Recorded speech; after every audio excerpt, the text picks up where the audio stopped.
Hello everyone, thank you so much for watching. Before you do anything else, please like, subscribe, and share. So today's video, we're gonna go through my top 10 paintings that I've painted that I still own, because a lot of them have sold, a lot of my favorite ones, but these are the top 10 that I own currently. We're gonna start right from the beginning, from when I started painting to the latest one now. So we're gonna go through maybe, 7 years of painting.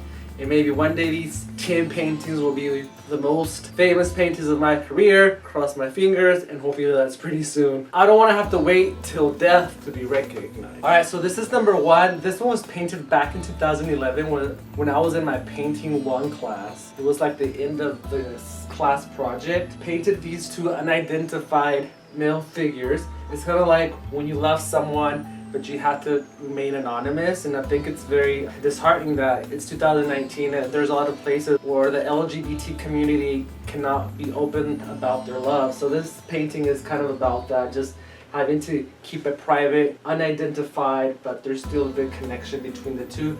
This was inspired a lot by the artist Francis Bacon. I had just seen his work in the Museo del Prado in Spain the year before I started this painting class, so that's kind of where I took the inspiration from. Alright, so this is painting number 2, and this was painted in the year 2012. I was in one of my painting classes. This is my friend Uriel, so he would come and sit actually when I painted this. So I had a direct reference to see what he looked like. But of course the features are exaggerated. Everything's very thick, layered, textured. There's a lot of magazine cutouts within his coat and the tie, within the shirt. And he has this halo that I got the idea like from Renaissance art, kind of like revered, holy. This maze that kind of is a labyrinth just to get to his heart that is somewhat detached. I don't think this one I will ever sell just because personal reasons, but you know, I do really love this painting. And I love that Justin Timberlake's in the coat right there. The textural quality of it is pretty cool too, especially the eyebrows, the eyes. I don't know, I think this is probably one of my best works to date.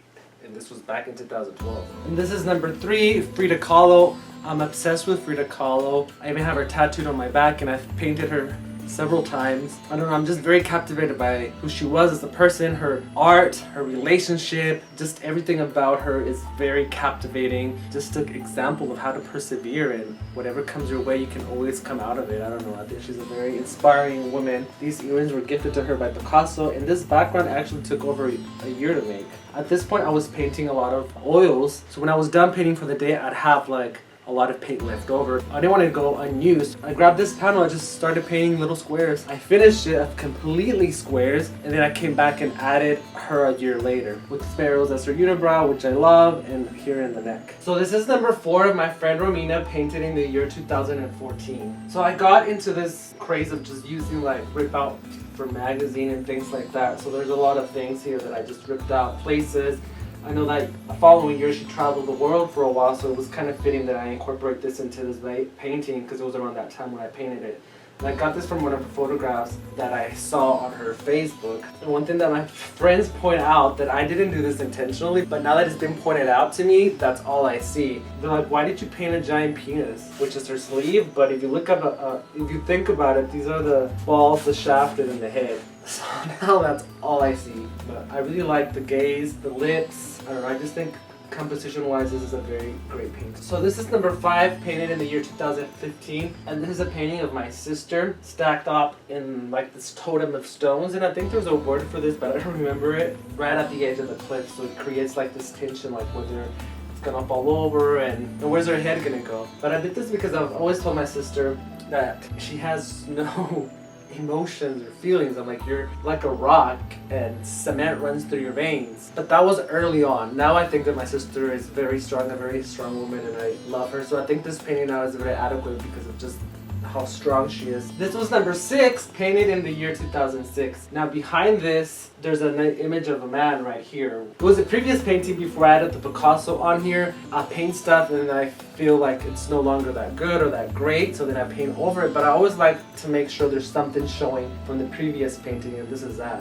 And I'm a huge Picasso fan, and I love his work, so this is inspired by Picasso. And also the pattern moment I have here is very Matisse, another of the artists that I love, and so there's a lot of me, Matisse, and Picasso in here. This is number 8, painted in the year 2016, and I really had to scoot back the camera because it's really a monumental painting. A guy that I met in Juarez, a very erotic painting of him. I kept his tattoos that he has, which one here and here. He has another one on his chest, but you can't see it because I think I cropped the painting right below his chest tattoo. I love the colors in this one. I like how big it is, the washes that it has. Very much like the color wheel just threw up on here in a very erotic way. So I don't know, I think this is a very sexy painting, and I wish I had that flat stomach, but I don't.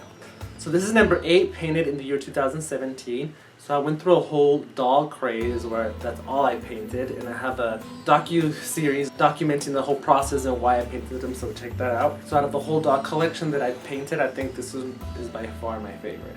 So this is number 9, painted in 2018. I'm a huge Van Gogh fan, and I've always been very impressed by the sunflowers that he did when Gauguin was moving in with him. I think that's what I wanted to go with, except do it, you know, my style, which is more like mangoes, I think, than petals. Right now I'm really into heavy patterns, so all of that is in the background and just making things very textural, the very tactile quality, so if you touch this you can feel this is somewhat three-dimensional, very bright. You have to really look closely to appreciate it, because from far away or in video and photograph you can't really appreciate all the little nuances about it. So this is number 10, painted in the year 2019. It's actually one of the latest paintings that I've done. Also was a different painting behind here. Actually it was like 2 before we came to this, so there's a lot of the other paintings also showing, and I'm heavily into texture and somewhat into cows now. This is, I think, one of the best cows that I've done. This is the last one. So these were the top